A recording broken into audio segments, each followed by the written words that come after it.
guess I just saw a deer.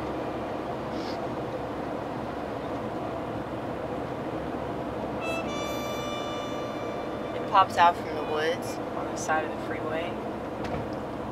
And I yelled at it. I said, "Not now! Wait!"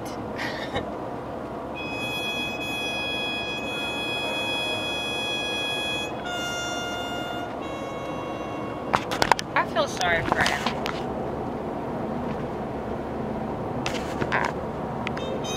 It's like our civilization can't just leave anything alone.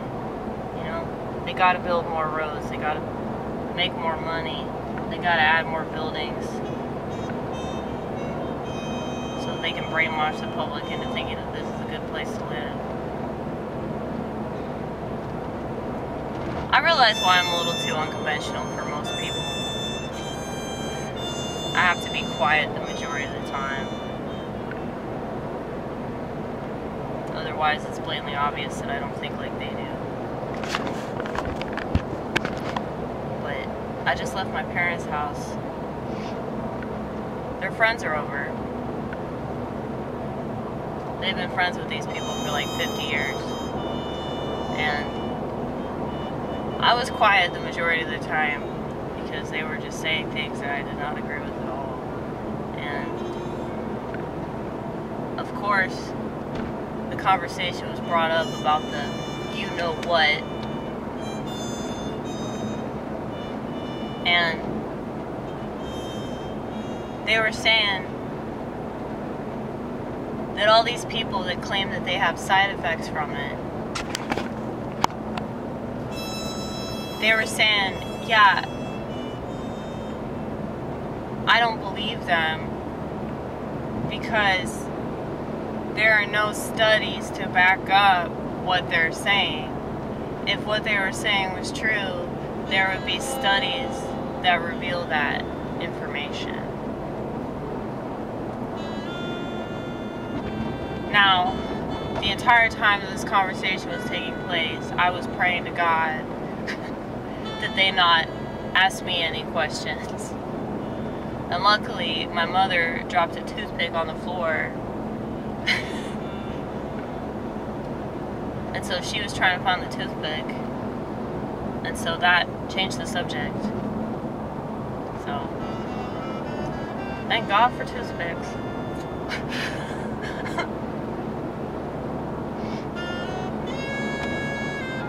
No, but I was really worried that they were going to ask me about that.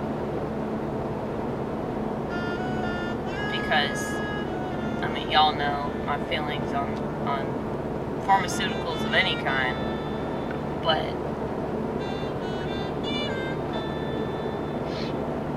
you know, if it had been a few years ago, I probably would have been like, well, actually, this is why you're wrong about all this stuff.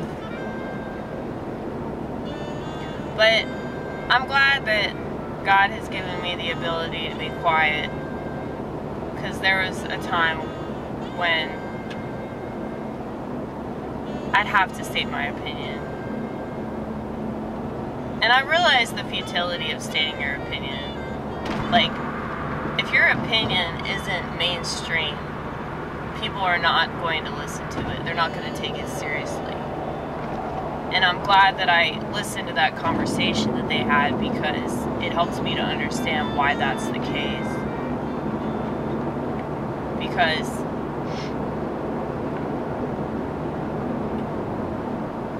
pharmaceutical companies are not going to do something that's not in their best interest, you know?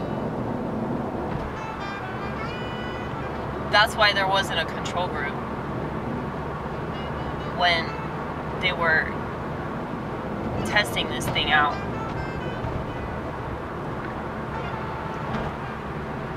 If there isn't a control group, and I remember telling my parents this initially in the beginning, that this is why they can't trust it, but they actually weren't the first people to take this crap. They waited it out a little while, but then eventually they trusted the CDC and the FDA and all that. But here's the thing. People that have believed that these authority figures have that authority for the right reason, they're not going to stop trusting them.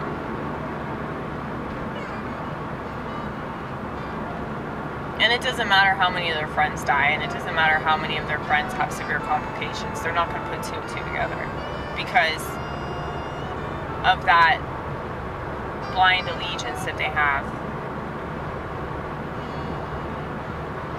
So, oh, well, there isn't a study that proves this. Well, I don't trust it. So they're basically getting people to just train themselves to think that their instincts involve the authorities. Now, I don't just think that that's because of pharmaceutical companies. I don't think that that's because of the medical profession. I think that that's just natural. People go along with whatever the majority does because they want to fit in. This is just the product of every society that's ever existed. That's why Western societies are the worst ones, because they are training everybody to just go along with whatever is popular, whatever like the general public believes, and you have all these different ways to convince them. The television, you know, I keep talking about that. The television is the easiest way to convince people of a non-truth, especially when you have presidents going on national TV and getting jabbed. You're not going to be able to convince the people that watch that TV that believe in those authorities, that don't question their authority at all. You're not going to convince them that, yeah, they didn't take the real thing. What they were injected with was sugar water. You know, like all the people that didn't experience any side effects.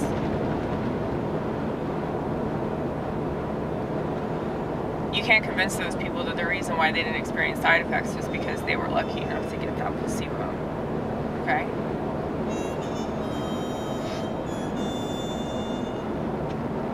There's no way that they could have gotten away with all this if every single person had severe side effects. There's no way. And I wonder if they're doing the same thing with psych meds as well. Which is why some people kill themselves and some people don't. But, I mean, I don't think that's the case, though. I think that some people just have more resilience than other people. You know? Like, they'll say that, oh yeah, sometimes psych meds aren't effective at all. Maybe that person's just wise.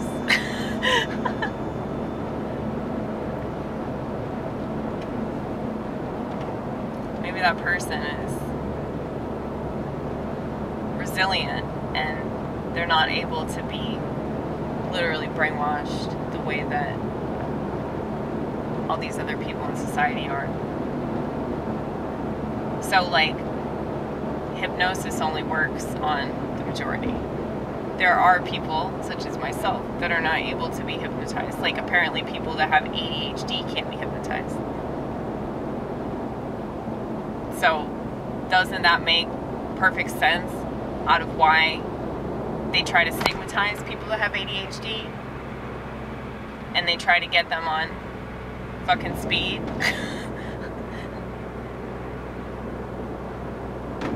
So,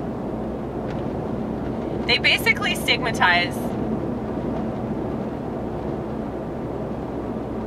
anything that's different than what makes people easy to train and manipulate. And they'll say it's a problem and it needs to be medicated.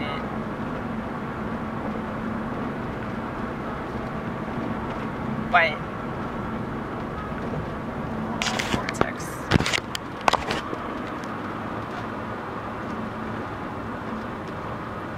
I'm really grateful that at the very least my parents didn't believe in psych medication until like I started cutting myself with a steak knife. They didn't believe that. Mainly because, you know, they didn't want to accept that their daughter was like mentally ill.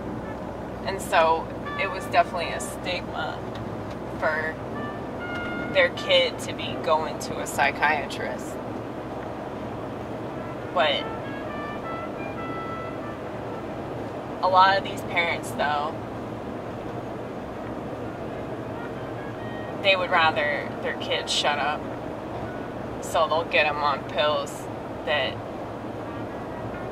turn them into fucking zombies so that they don't have to deal with them anymore.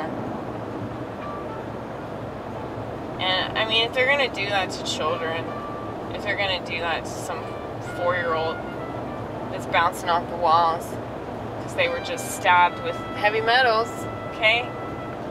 Think about it like this. You're getting injected with all kinds of foreign particles. You don't think that's going to have an adverse reaction? I mean, I just can't believe that people trust that shit. It's all an experiment, you know?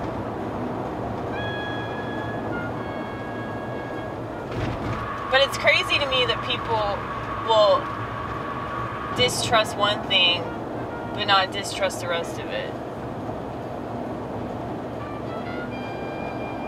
So a lot of people will say, well, I'm not going to take this shot. I'll take all the other ones, but I ain't going to take this one. I don't want to take this high a dose of an antidepressant, but I will take, 5 milligrams of Wellbutrin or Celexa or whatever. It's like they're coming from the same people, yo. But that's bigger picture talk, most people ain't ready for that. Now, I'm really lucky that I understand that. But, like I told y'all, I've been open to this stuff before. I was open to medication because I wanted to see if anything would make sense out of what was going on with me. And it occurred to me after smoking a joint that maybe I was supposed to try to understand it and reconcile with it that way, rather than try to, snuff it out or subdue it. Like, maybe it would be better if I just faced whatever it was rather than try to run away from it. And I think what it really boils down to is, people don't want to experience anything that is inconvenient and challenges them in the slightest. They just automatically assume that if it challenges them, it's wrong. And, I mean, you see that with, people that have a difference of opinion. If people can't even defend whatever they supposedly believe in, I mean, this is why so many liberals are on medication, If they can't even handle being challenged politically and have to debate somebody on something that they claim is, like, so important to them, they can't even debate without having a fucking meltdown then why wouldn't they be on medication? Like,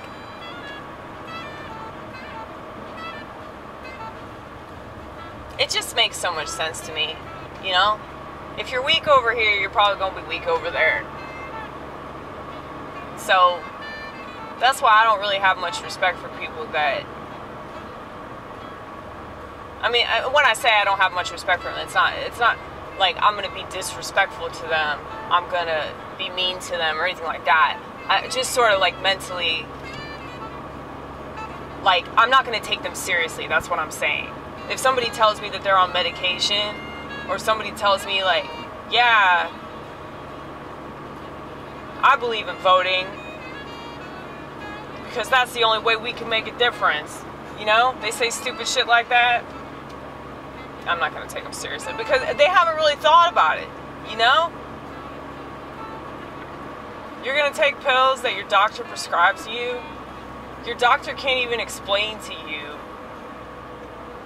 what any of these things are. They really don't know shit about mental disorders. They just know what they're told. That's the majority of the medical profession, by the way. So, I remember talking to my doctor about psychosis in relation to marijuana. And he said, yeah, marijuana causes psychosis. And I was like, well, what the fuck's psychosis, man?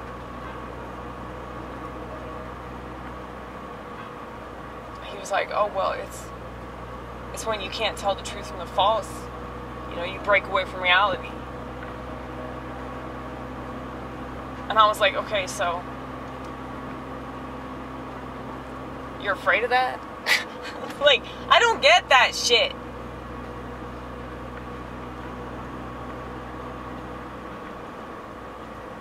Speaking of psychosis, I think I just smelled some marijuana, but it was probably just a skunk. But yeah.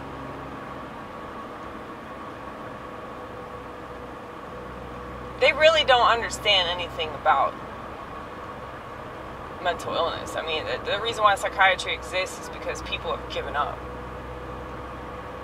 Like, that's what that proves. You're not willing to try to understand it. You just want to sweep it under the rug and pretend that it doesn't exist. Which is just such a shitty way to live, if you ask me. I know that they ain't asking, but I'm gonna pretend, right? I'm gonna pretend. Only on this channel will I pretend. Because, yeah, people don't want to know my opinion. I got plenty of friends that take medication. I got plenty of friends on birth control. You know, it's not my place to tell them that they should get off that shit. But if they wanted to, they know where to go, because they know that I'm against that stuff, but I'm not gonna tell them what to do. You know? It's like the only time that I ever really got in people's faces about anything was when that shot came out.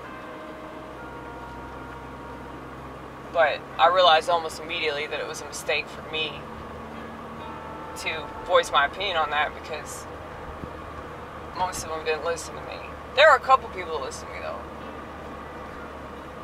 But I think eventually they're going to cave in. If this shit happens again, and it probably will. I don't know why it wouldn't. They've proven how docile the American public is. They've proven how easy people are to control. So why wouldn't they do this shit again? But I'm pretty sure that all those people will cave. Especially if it comes down to them not being able to access their smartphone. They're most definitely going to cave. Every single one of them. Including all the people that claim that they love Christ. Yeah, we'll see about that, honey. I think you love Siri. I think you love Siri more than you love Christ. I think you love to go on TikTok and YouTube and Facebook way more than you love anything else, really. But I hope I'm wrong. I hope I'm wrong about people. I hope that people are more resilient. But I just don't really see much evidence of that resilience, if it exists at all. But maybe that's why God put me in America. He wanted me to represent our ancestors. I don't know. I tell myself that so I can feel good about not having a smartphone. But, yeah, man. I take that pretty seriously. I know from the looks of me, I don't seem like a serious person because I'm not, you know, I'm not optical, you know? As Nick Fuentes would say, I'm definitely in an optics situation. But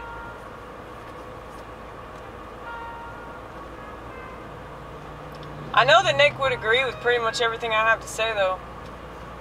Even though I'm an anarchist, he probably would most definitely agree with my take on things, even though it's pretty unconventional. I mean, I think you kind of have to be a total freak of nature in order to truly fight what they're trying to push on everybody, you know? Like, you have to be crazy. So that's why, if I call you crazy, if I say, yeah, you seem like you have schizophrenia. You seem like you're a subtype. You seem like you're on some kind of spectrum. You know, that's a compliment, okay? I basically use that as a litmus test. So if I tell you you have some kind of disorder or whatever, it's a litmus test. Like, are you fucking cool? Because if you're cool, you're gonna accept this information. If you're boring as fuck, you're gonna reject it and say that I don't know you, and then you're gonna continue to be a piece of shit narcissist.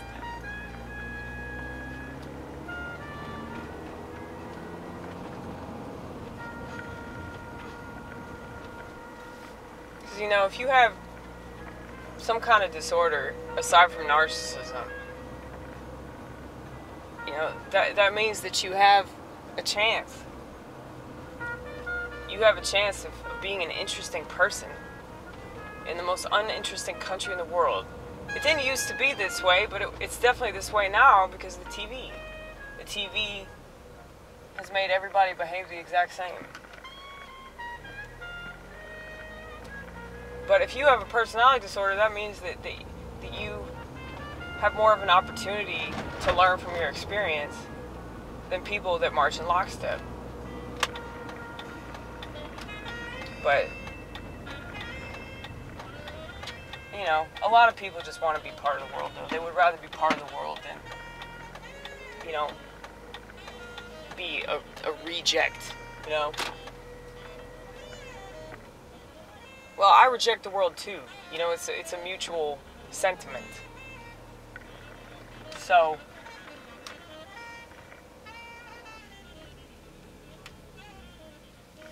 if the world rejects me, it must mean that I'm right about the way that things really are. And I see it for what it truly is. But luckily, since the majority doesn't like what it is, they can just call me crazy and they never have to pay any attention to anything that's inconvenient, you know? So I guess that works out for them.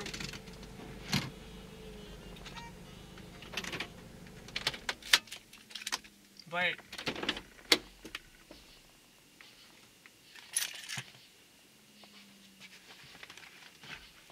I don't like being right about this shit.